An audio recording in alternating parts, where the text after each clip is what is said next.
ਕੰਬਲੀ ਵਾਲਿਆ ਨਬੀਆਂ ਦੀ ਸਾਫ ਅੰਦਰ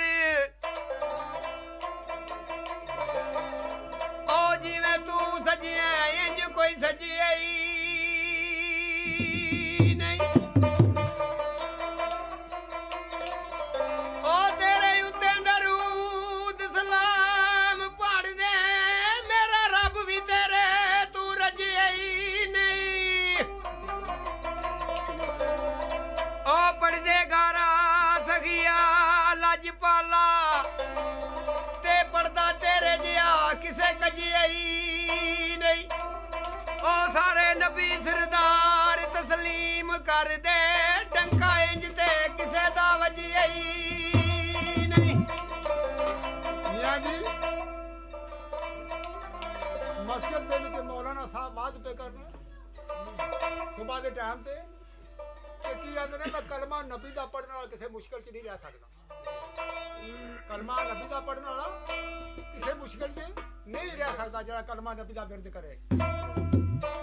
ਉਧਰੋਂ ਚੌਥੀ ਪਿੰਜਰੇ ਦੇ ਵਿੱਚ ਡੱਕੀ ਸੀ, ਉਹਨੇ ਮੌਲਾਨਾ ਸਾਹਿਬ ਦੀ ਗੱਲ ਸੁਣ ਕੇ ਤੇ ਪਿੰਜਰੇ ਵਿੱਚ ਹੀ ਕਲਮਾ ਪੜਨਾ ਸ਼ੁਰੂ ਕਰ ਦਿੱਤਾ। 12 ਸਾਲ ਉਹ ਪਿੰਜਰੇ ਦੇ ਵਿੱਚ ਕਲਮਾ ਪੜ੍ਹਦੀ ਰਹੀ, ਕੌਣ ਆਜ਼ਾਦ ਹੋਈ। 12 ਸਾਲਾਂ ਬਾਅਦ ਉਹਦੀ ਮੰਜ਼ਿਲ ਪੂਰੀ ਹੋਈ ਤੇ ਅੱਲਾਹ ਤਾਲਾ ਦਾ ਵਲੀ ਕੋ ਕੋਲ ਲੰਘ ਪਿਆ। ਉਹਨੇ ਜਦ ਵੇਖਿਆ ਵਾ ਤੋਤੀ ਪਿੰਜਰੇ ਦੇ ਵਿੱਚ ਕਲਮੇ ਦਾ ਜ਼ਿਕਰ ਵੀ ਕਰਦੀ ਹੈ ਤੇ ਅੱਲਾਹ ਤਾਲਾ ਦਾ ਵਲੀ ਜਿਹੜਾ ਕੋਲ ਆ ਕੇ ਪੁੱਛਦਾ ਤੋਤੀ ਇਹ ਬੜਾ ਕਲਮੇ ਦਾ ਵਿਰਦ ਵੀ ਕਰ ਰਹੀ ਹੈ। ਆਂਦੀ ਸਰਕਾਰ ਮੌਲਾਨਾ ਸਾਹਿਬ ਮਸਜਿਦ ਦੀ ਬਾਤ ਪੇ ਕਰਦੇ ਹਨ ਤੋ ਕਹਿੰਦੇ ਕਲਮਾ ਨਬੀ ਦਾ ਪੜਨ ਵਾਲਾ ਕਿਸੇ ਮੁਸ਼ਕਲ ਨਹੀਂ ਰਹਿ ਸਕਦਾ। ਤੇ ਮੈਂ ਉਹ ਗੱਲ ਸੁਣ ਕੇ ਤੇ ਉਸ ਗੱਲ ਤੇ ਅਮਲ ਕਰ ਲਿਆ ਤੇ ਕਲਮਾ ਨਬੀ ਦਾ ਪੜ੍ਹਨੀ ਆ ਪਈ ਆਈਏ ਪਿੰਜਰੇ ਦੇ ਵਿੱਚ ਕਹਿ ਦਾ ਆਖਿਆ ਚੱਲ ਫਿਰ ਹੁਣ ਮੈਂ ਕੋਈ ਦੱਸਣਾ ਤੇ ਤੁਸੀਂ ਕਲਮਾ ਪੜੋ।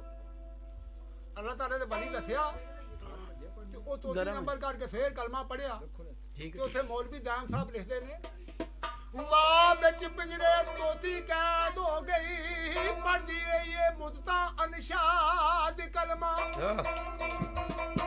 ਉਹ ਕਿਉਂ ਨਾ ਏ ਪਿੰਜਰਾ ਟੁੱਟਦਾ ਏ ਗਈਆਂ ਥੱਕ ਹੁਣ ਕਰ ਕਰ ਯਾਰ